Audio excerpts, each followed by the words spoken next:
another example here on how to use the for loop.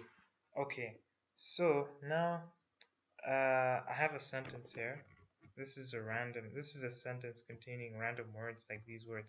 Let's say you are um, trying to, let's say you're an application that counts how many words, how many letters, how many times a letter appears in a sentence, right?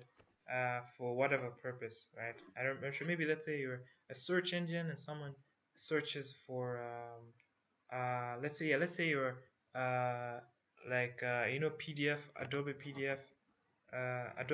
How sometimes, wait, let me just clear this. Yeah, so I was saying, sometimes you know how, just think of this as a PDF. It's a very bad drawing, but yeah, this is a PDF document, right?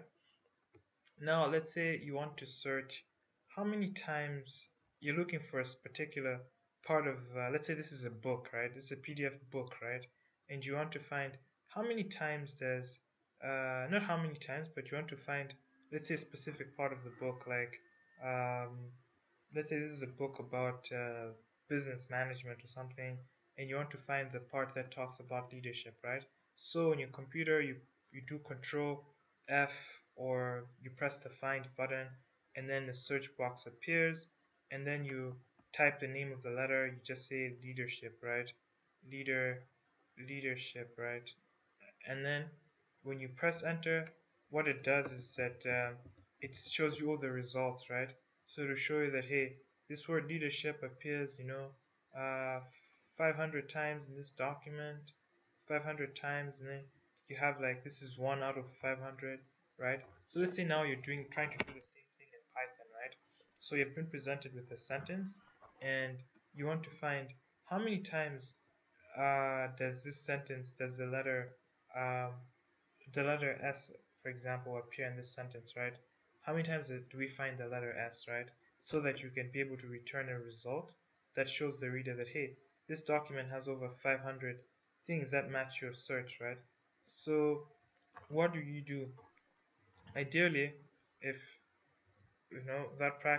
using like a non-practical method, you could just say, you could just do if statements, right? So if sentence sentence 0, um sorry. All right, yeah, so I have an if statement here, right? So if sentence is equal to if this is equal to s, and then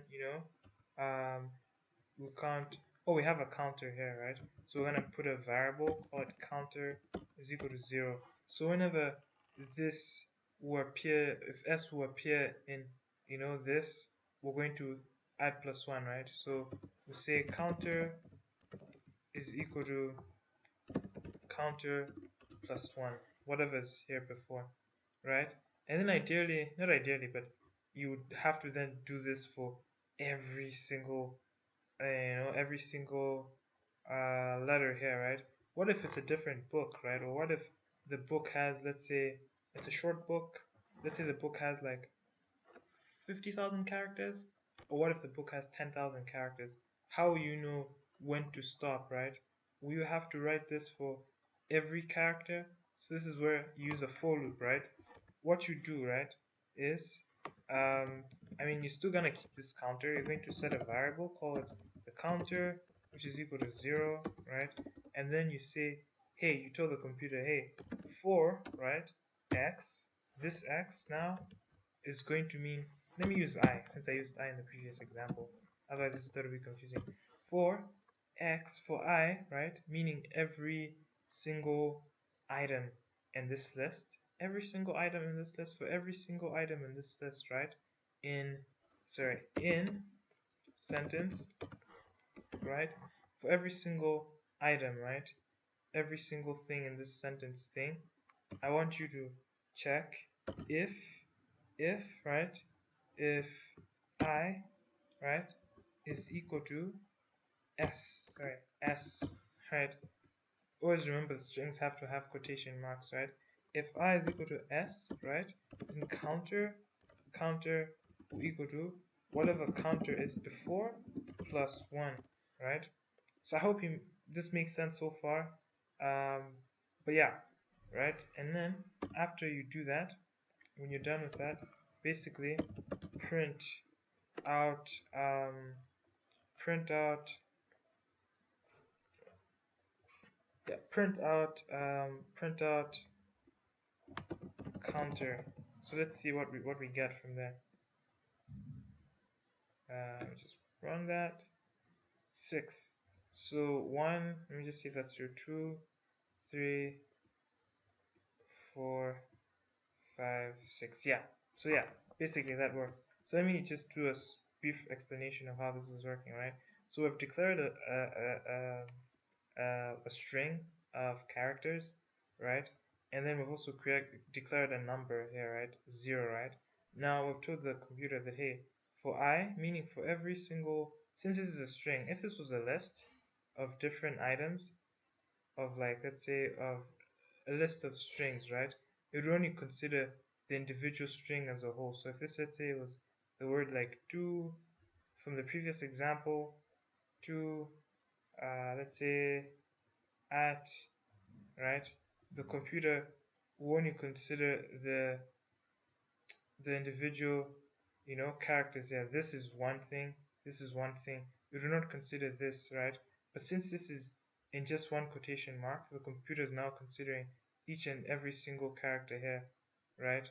So yeah, back to what I was saying, that you've told the computer that, hey, for every single character in this sentence, right, I want you, if I, meaning if every single character is equal to s, right, if it's equal to this s, then when this case is true, I want you to take this counter, right, this character, and whatever it has before, if it's 1 or if it's 2, add that to 1, right?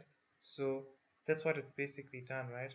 So what it's done is that, hey, it's taken every single character, it's compared it to this condition. If the condition is true, then it's basically doing this. So yeah, this is an example where we use two different concepts in Python. We see that we're using the if statement. We see that we're also using a for loop. So yeah, but yeah, basically that's that. This is one of the applications that you can use for for loops, right? For loops. Let me see if there's anything I've missed out here.